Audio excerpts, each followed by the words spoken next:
अस्सलाम वालेकुम everyone, this is D4 exercise 6B question number 7 हम इसका कर रहे हैं। भाई इसमें देखें कहा हुआ है कि a triangle whose vertices are ABC is transform by this under T to the triangle A', B', C'। तो पहले एक काम करते हैं, इसके ट्रांसफॉर्मेशन के पॉइंट्स निकाल लेते हैं। ठीक है, लाइक अगर मेरे पास A है, जैसे ट्रांसफॉर्मेशन का जो मैट्रिक्स है वो है मेरे पास 0, -1 और 1 एंड 0। ठीक है, और जो पॉइंट A है मेरे पास वो है 1 एंड 2। ठीक है, तो अब तो काफ़ी प्रैक्टिस हो चुकी है पॉइंट्स की। लाइक 0 1 ज़ा 0 हो जाना है, और -1 को 2 से मल्टीप्लाई किया तो -2 हो जाएगा। ठीक है, और 1 1 ज़ा 1 और प्लस 0 का 0। ठीक है, ये वाला 1 1 ज़ा 1 और 0 2 ज़ा 0 ऐसे हुआ है। तो ये हो गया -2 और ये 1 + 0 के 1 हो गया। ठीक है, तो A' की जो वैल्यूज़ आई है मेरे पास, A' की वैल्यू आई है मेरे पास -2 एंड 1। ठीक है, जबकि A की वैल्यू थी मेरे पास 1 एंड 2। सही है, थोड़ा सा मैं जानबूझ के लिख रहा हूँ इसलिए ताकि आपको थोड़ी सी वैल्यूज़ में फ़र्क नज़र आ जाए कि क्या वैल्यूज़ में फ़र्क आ रहा है। ये है 5 एंड 2। अब देखें -2 और ये 5 होना चाहिए, फिर भी हम तुक्का नहीं मारेंगे, हम फिर भी करके देखेंगे। ठीक है, हो सकता है हम गलत भी साबित हो जाएं। 5 एंड 2 देखें, 0 पहला वाला होगा 0 5 ज़ा 0 और माइनस प्लस माइनस माइनस 1 2 ज़ा 2। ठीक है, माइनस का 2 और 1 5 ज़ा 5 और 0 2 ज़ा 0। ठीक है, ये हो गया -2 और 5। ठीक है, ओके, यानी कि मैं थोड़ा सा ठीक था, यानी कि ये -2 और 5 हो गया। अभी क्यों हो रहा है ये मैं अभी समझाता हूँ आपको, ऐसा क्यों हो रहा है। लेकिन हम ज़्यादा ना उस तरफ जाएंगे नहीं, हम कोशिश करेंगे कि हम इसी तरह से निकाल लें। ठीक है, अब जैसे -6 और 4 हो जाना चाहिए C'। ठीक है, क्यों हो जाना चाहिए वो भी मैं भी बता दूँ आपको। जब मैं आपको भी ग्राफ बना के बताऊँगा वहाँ ज़्यादा तरीके से आपको समझ आ जाएगी कि मैं बिलाखिर कहना क्या चाह रहा था। 0 4 ज़ा 0 -1 6 ज़ा 6, 1 4 ज़ा 4 प्लस 0 4 ज़ा 0 6 ज़ा 0। ये हो गया माइनस का 6 और ये हो गया 4। ठीक है, देखें यही हुआ था, मैंने कहा था ना -6 एंड 4 हो जाना इसने। ठीक है, अभी मैंने सिर्फ यहाँ तक बात पढ़ी है। ठीक है, यहाँ तक बात पढ़ी है, इससे आगे मैंने कुछ नहीं पढ़ा। ठीक है, अभी हम इसके आगे बाद में बात करते हैं। ठीक है, पहले तो आ जाए इनको थोड़ा सा प्लॉट कर लेते हैं ग्राफ के ऊपर। ठीक है, जैसे लेट सपोज हमारा ग्राफ होगा कुछ इस तरह का, हम एक ग्राफ बना लेते हैं। एक ये लाइन आएगी मेरे पास y एक्सिस की और ये लाइन है मेरे पास x एक्सिस की। ठीक है, ये पॉइंट है मेरे पास 2 और ये 4 और ये ऑब्वियसली 6 हो जाएगा मेरे पास। ये वाला -2 -4 और ये वाला पॉइंट हमारे पास -6 हो जाएगा। ठीक है, इसको थोड़ा और बड़ा एक्सटेंड कर देते हैं, इस तरह से उसको भी थोड़ा सा एक्सटेंड कर देते हैं ताकि वहाँ -6 तक चला जाए हमारा पॉइंट। और ऊपर की तरफ हम ले लेते हैं, इसके अंदर मुझे 2 ही ले लेता हूँ मैं यहाँ पर, 2, क्योंकि 6 है मेरे पास। हाँ है, बिल्कुल है, 6 है मेरे पास, 6 है मेरे पास।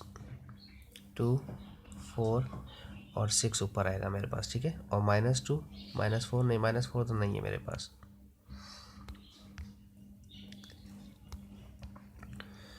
अच्छा जी, अब हम करते हैं वैल्यूज़ को प्लॉट।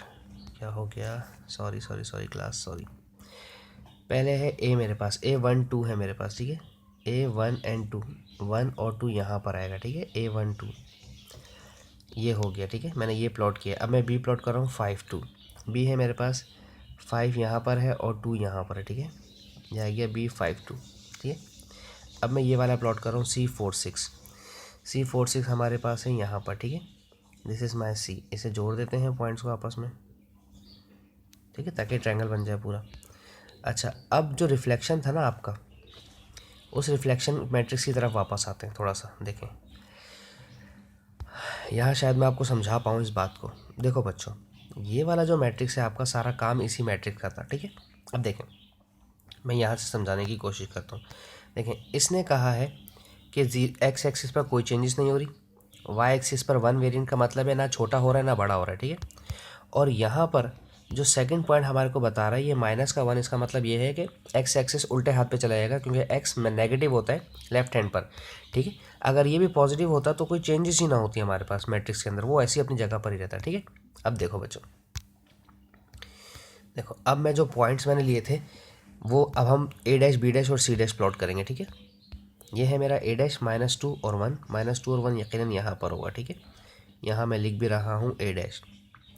फिर है मेरा -2 5 मेरा यहाँ होगा इस पॉइंट पर, ठीक है, this is my B dash. फिर है -6 एंड 4, -6 और 4 होगा मेरा यहाँ पर, ठीक है, सी। अब इनको पॉइंट्स को जोड़ दें, ठीक है। अब हुआ क्या है, रिफ्लेक्शन के अंदर हमारे पास यहाँ रोटेशन हुई है, रिफ्लेक्शन तो नहीं हुई है, रोटेशन हुई है, और ये रोटेट होकर दूसरी तरफ को आया है, ठीक है।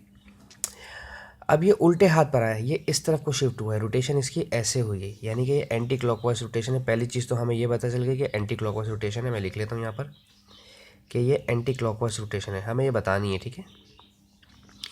रोटेशन हुई है एंटी क्लॉकवाइज, ठीक है। पहली चीज़ एंटी क्लॉकवाइज रोटेशन आप लिखेंगे इस तरह से पेपर में, ये पेपर में पूछा जाता है, ठीक है।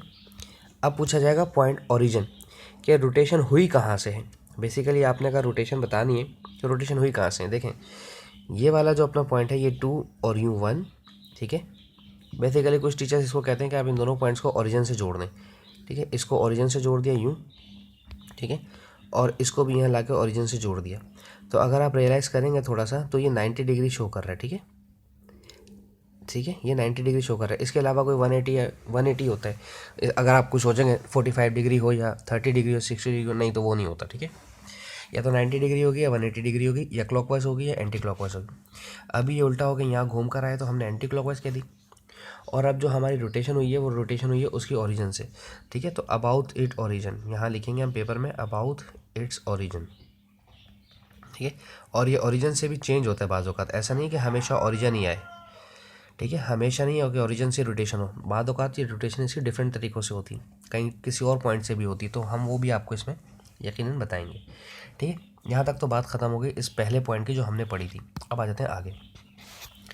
अब कह रहा है डिस्क्राइब द ट्रांसफॉर्मेशन टी, ये भी हो गया, हमने टी ट्रांसफॉर्म कर दिया। एवेल्युएट मैट्रिक्स टी स्क्वायर, अब भाई ये है चीज़ टी स्क्वायर, ये जो मैट्रिक्स था ना मेरा टी, इसका स्क्वायर लेना है, ठीक है। इसका स्क्वायर कैसे लेना है, देखो भाई, टी स्क्वायर का मतलब ये है कि इसी मैट्रिक्स को 2 दफ़ा मल्टीप्लाई करवा दो, लाइक 0 -1 1 और 0, इसको मल्टीप्लाई करवा दो इसी से 0 -1 1 और 0 से, ठीक है। अब देखें 0 0 से मल्टीप्लाई होगा तो 0 हो जाएगा, प्लस 1 इससे मल्टीप्लाई हुआ तो प्लस माइनस माइनस 1 1 जा 1 हो जाएगा, ठीक है। यहाँ तक बात ख़त्म, ठीक है। अब यही बात दोबारा आगे जाएगी, 0 1 जा 0, और फार्मूले का प्लस या माइनस 1 0 जा 0, ठीक है। अब ये बात यहाँ ख़त्म।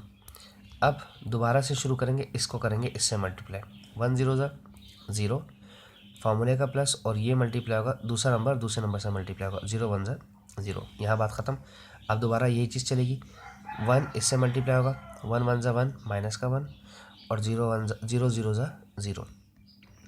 बेसिकली होता क्या है मल्टीप्लाई की सूरत में कि सबसे पहले ये वाला जो कॉलम है, ठीक है, ये कॉलम पहले मल्टीप्लाई होगा इस वाली रो के साथ, ठीक है, इस रो के साथ मल्टीप्लाई होगा, फिर इस रो के साथ मल्टीप्लाई होगा, ठीक है। इसी तरह से ये जो सेकंड रो है हमारी, ये पहले मल्टीप्लाई होगी इस फर्स्ट रो के साथ, कॉलम के साथ, ठीक है, और फिर ये सेकंड कॉलम के साथ। अब अगर इसको हम समझाने की कोशिश करें कि आप कैसे याद रख सकते हैं, ठीक है, तो आप यूँ लिख सकते हैं फर्स्ट रो, ठीक है, मल्टीप्लाई बाय फर्स्ट कॉलम, ठीक है, और first row multiply by second column, ठीक है। और यूँ लिख सकते हैं इसको, second row multiply by first column और second row multiply by second column, ठीक है। इस तरह से आप अपनी आसानी के लिए इसको यूँ लिख सकते हैं, ठीक है, सही है। First row first column, first row second column, फिर सेकंड रो फर्स्ट कॉलम और सेकंड रो सेकंड कॉलम, ऐसे आप अपने अंदाजे के लिए लिख सकते हैं, सही है। अच्छा, अब इसे सॉल्व करने आगे, 0 में से 1 किया तो माइनस का 1, 0 + 0 0, 0 + 0 0, और -1 प्लस ये हो गया -1, ठीक है। अगर ये डबल मल्टीप्लिकेशन हुआ तो मैट्रिक्स आपका रोटेट हो गया, देखें, ठीक है। ये कहाँ पर थी वैल्यूज़ और ये कहाँ आ गई, ठीक है, सही है। देखिए ये यहाँ पर आ गए हैं जबकि यहाँ पर जीरोस थे हमारे, ठीक है। अच्छा, यहाँ तक बात हमारी ख़त्म हो गई। अब कहते हैं, इसके बाद कहते हैं टी इनवर्स। अगर किसी ने मैट्रिक्स वाला टॉपिक नहीं ना किया हुआ तो पहले वो मैट्रिक्स वाला टॉपिक करे, उसके बाद यहाँ पर आए, ठीक है। अच्छा जी, अब हम देखते हैं टी इनवर्स कैसे निकालते हैं। देखें सर, टी इनवर्स निकालने का तरीका होता है 1 डिटर्मिनेंट ए या डिटर्मिनेंट बी या determinant T multiply by adjoint of T, ठीक है। इसी मैट्रिक्स का एडजॉइंट भी निकालना है। अब टी था क्या मेरे पास, टी मैट्रिक्स था मेरे पास 0 -1 1 एंड 0, ठीक है, ये था मेरे पास, ठीक है। अब इसका डिटरमिनेंट क्या होगा, डिटरमिनेंट होता है ए डी बी सी, ठीक है। 0 0 सा 0 हो जाएगा, ठीक है। अगर डिटरमिनेंट किसी को नहीं है, डिटरमिनेंट का फॉर्मूला होता है A D minus B C, ठीक है। ये दोनों आपस में मल्टीप्लाई होते हैं, फार्मूले का माइनस, और फिर ये दोनों आपस में मल्टीप्लाई होते हैं, ठीक है। -1 मल्टीप्लाई बाय 1, ठीक है। अब आती है, ये तो हो गया, ठीक है, डिटरमिनेंट ऑफ टी। अब बारी है एडजॉइंट की। एडजॉइंट क्या होता है, एडजॉइंट के अंदर रो और कॉलम का तो कोई चक्कर नहीं है।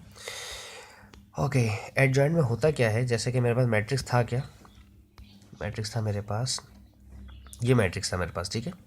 एडजॉइंट के अंदर ये दोनों अपनी जगह चेंज करते हैं, कौन से, ये दोनों अपनी जगह चेंज करेंगे, ठीक है। इसे ए और डी बोलते हैं, ठीक है। ये दोनों अपनी जगह चेंज करेंगे तो ये 0 0 ही रहा, ठीक है। और ये दोनों अपने साइन चेंज करते हैं, जो प्लस है वो माइनस हो जाएगा, जो माइनस है वो प्लस हो जाएगा, ठीक है। ये दोनों अपने साइन चेंज करेंगे, माइनस वाला प्लस हो जाएगा और प्लस वाला माइनस हो जाएगा, ठीक है। ये डिटर्मिनेंट इसके अंदर होता है इन्वर्स में, ठीक है। अब इसे सॉल्व कर लेते हैं।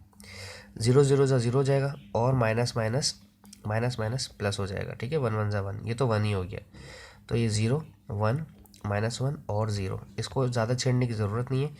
टी इन्वर्स हमारा आ जाएगा 0 1 -1 और 0, बस सिंपल, दैट्स इट। होपफुली आपको समझ आया हो। Thank you so much for watching my channel. अल्लाह हाफिज़।